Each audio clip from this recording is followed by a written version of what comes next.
ಅದಕ್ಕೋಸ್ಕರ ನಿಮಗೆ ಮತ್ತು ವಿರೋಧ ಪಕ್ಷದವರಿಗೆ ಎಲ್ಲರಿಗೂ ಕೂಡ ಮತ್ತೊಮ್ಮೆ ಧನ್ಯವಾದಗಳನ್ನು ಹೇಳಲಿಕ್ಕೆ ಬಯಸ್ತಾ ಇದ್ದೇನೆ.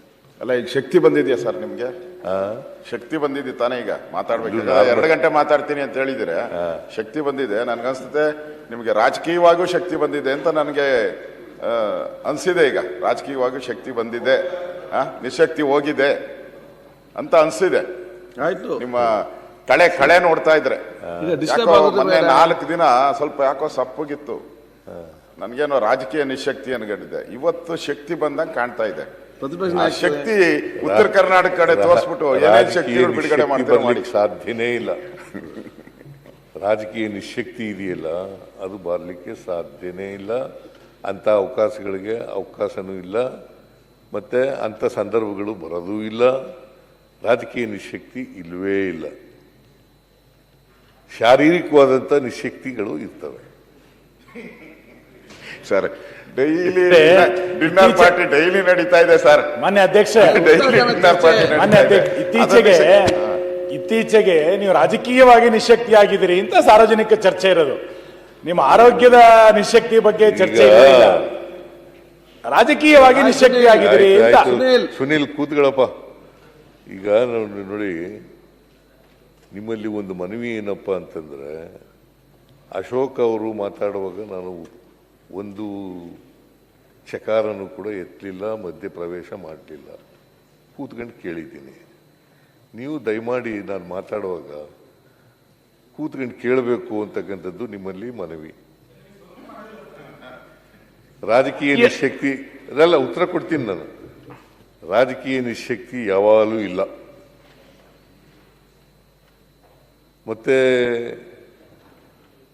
ರಾಜಕೀಯನ ಅಷ್ಟೊಂದು ತಲೆ ಕೆಡಿಸ್ಕೊಂಡು ಮಾಡಬೇಕಾದಂಥ ಅಗತ್ಯ ಇಲ್ಲ.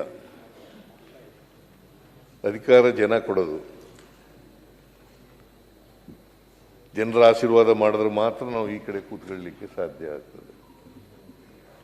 ಜನ ಆಶೀರ್ವಾದ ಮಾಡಿದ್ರೆ ಆ ಕಡೆ ಕೂತ್ಕೋಬೇಕಾಗುತ್ತೆ. ಅಂತಿಮವಾಗಿ ಪ್ರಜಾಪ್ರಭುತ್ವದ ವ್ಯವಸ್ಥೆಯಲ್ಲಿ ಜನರೇ ಮಾಲೀಕರಲ್ವಾ, ಅವರೇ ಪ್ರಭುಗಳು. ಅವ್ರು ಏನು ಹೇಳ್ತಾರೆ ಹಂಗೆ ಮಾಡಬೇಕು. ನಾವು ಐಡಿಯಾಲಜಿ ಏನೇ ಹೇಳಿದ್ರು ಕೂಡ, ಕಾರ್ಯಕ್ರಮಗಳನ್ನು ಏನೇ ಹೇಳಿದ್ರು ಕೂಡ ಜನಗಳ ಮುಂದೆ ಅಂತಿಮವಾಗಿ ತೀರ್ಪಡೋರು ಯಾರು?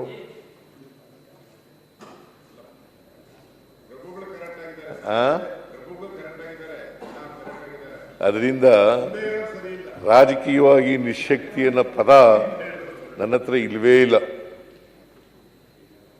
ರಾಜಕೀಯವಾಗಿ ನಿಶಕ್ತಿ ಯಾವಾಗಲೂ ಕೂಡ ಇಲ್ಲ, ಮುಂದೇನೂ ಕೂಡ ಇರೋದಿಲ್ಲ, ಹಿಂದೇನೂ ಕೂಡ ಇಲ್ಲ, ಈಗಲೂ ಕೂಡ ಇಲ್ಲ.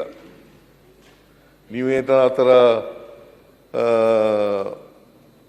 ತಿಳ್ಕೊಂಡಿದ್ರೆ ಅದು ತಪ್ಪು ಮಾಹಿತಿ. ಯತ್ನಳ್ಳಿ ಮುಖ್ಯಮಂತ್ರಿಗಳು 5 ವರ್ಷ ಪೂರ್ತಿ ಚರ್ಚೆ ಉತ್ತರ ಬೇಡವಾ? ಮುಖ್ಯಮಂತ್ರಿಗಳು 5 ವರ್ಷ ಪೂರ್ಣ ಮಾಡ್ತಾರೋ ಅಥವಾ ಇವತ್ತು ಎಲ್ಲರಿಗೂ ಅಭಿನಂದನೆ ಧನ್ಯವಾದ ಹೇಳೋದು ನೋಡಿದ್ರೆ ವಿದಾಯ ಮಾಡ್ತಾರೋ ಅನ್ನೋಂಥ ಸಂಶಯ ಇವತ್ತು ಬರ್ತಾ ಇದೆ. ಯತ್ನಾಳ್ ಅವರೇ, ಉತ್ತರ ಕರ್ನಾಟಕ ಉತ್ತರ ಈಗ ಅವ್ರಿಗೆ ಸಂಶಯಗಳು ಏನೇನೋ ಇದ್ದಾವೆ ಪಾಪ, ಅದಕ್ಕೆ ತೆಗೆದಾಕ್ಬಿಟ್ರು ನಿಮಗೆ ಪಕ್ಷದಿಂದ ತೆಗೆದಾಕತ್ತು. ಅದಕ್ಕೋಸ್ಕರ ನನಗೂ ಹೊರಗೆ ಹಾಕ್ಯಾರ, ನಿಮ್ಮನ್ನೂ ಹೊರಗೆ ಹಾಕ್ಯಾರ. ಸಂಶಯಗಳ ಮೇಲೆ ಅದ್ರ ಬಗ್ಗೆ ಚರ್ಚೆನೆ ಮಾಡಬೇಡ್ರಿ. ಹೊರಗೆ ಹಾಕದವ್ರಿಗೆ ಏನೂ ಅನ್ಯಾಯ ಆಗೋದಿಲ್ಲ. ನೀವು ಹೇಳಿದ್ರಲ್ಲ,